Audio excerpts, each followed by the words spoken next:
L'invité du journal de l'Afrique, nous recevons aujourd'hui Pierre Buyoya, bonsoir. Bonsoir. Vous êtes l'ancien président du Burundi, vous êtes également le médiateur, le haut représentant de l'Union africaine dans le Sahel, au Mali, et vous êtes candidat pour accéder à la place de Abdou Diouf, à la tête de l'Organisation internationale de la francophonie, l'OIF.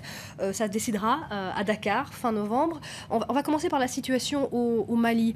Alors, on a vu encore récemment des attaques se multiplier à l'encontre des forces de l'ONU sur place, de la MINUSMA. 4 soldats tchadiens, à nouveau, sont morts récemment. On a l'impression que l'ONU, l'Union africaine, sont impuissants face au terrorisme. Les djihadistes continuent leurs attaques régulières dans le Sahel. Oui, malheureusement, les djihadistes continuent les forfaits contre les forces onusiennes, contre les populations. Parce que vous savez, combattre le terrorisme, c'est un combat difficile, c'est un combat de longue haleine.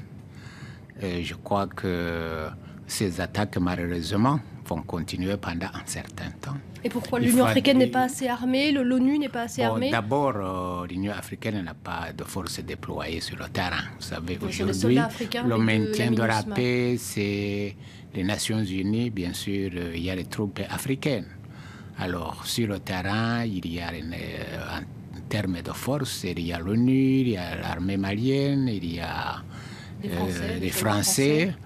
Mais cela n'empêche pas ces attaques d'avoir lieu. Peut-être cela empêche les terroristes d'occuper le terrain comme ils l'avaient fait dans le passé. Mais des attaques ponctuelles ici et là, c'est difficile de les prévenir.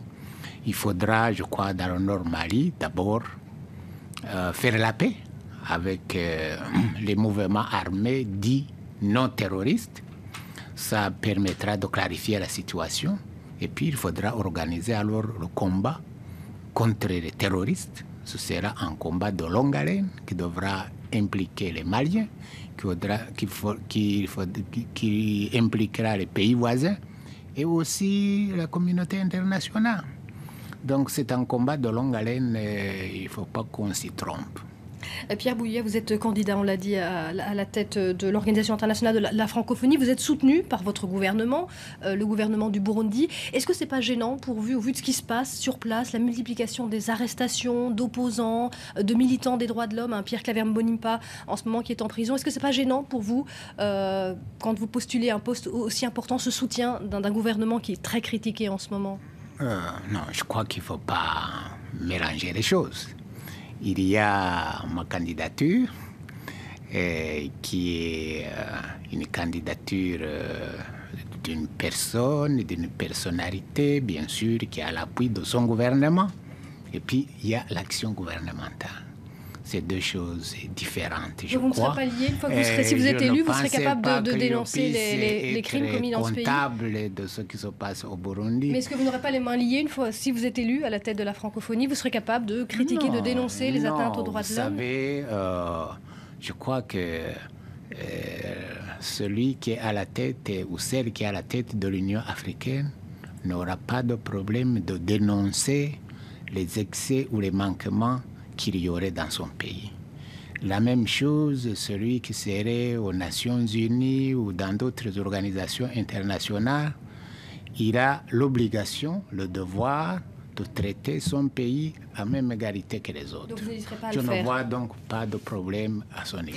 Alors vous êtes l'un des candidats favoris pour accéder à ce poste, à la tête de l'OIF, mais il y a d'autres candidats africains. Est-ce que finalement pour l'Afrique, c'est pas dommage de ne pas avoir réussi à trouver un candidat unique? Il y a Diokounta Traoré qui a posé sa candidature, l'ancien président malien. Est-ce que vous ne risquez pas finalement de faire le jeu d'autres candidats comme de la candidate canadienne? Bon, vous savez, c'est difficile de trouver le juste milieu, mais avoir plusieurs candidats aussi, c'est positif, c'est la démocratie, ça montre la vivacité de cette organisation, que les gens ont de l'ambition pour porter ses destinées.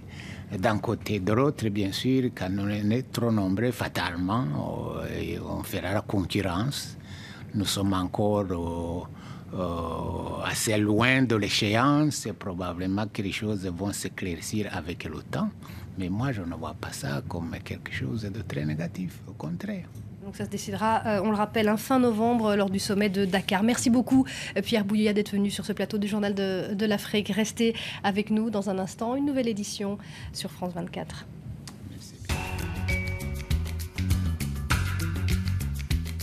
Merci.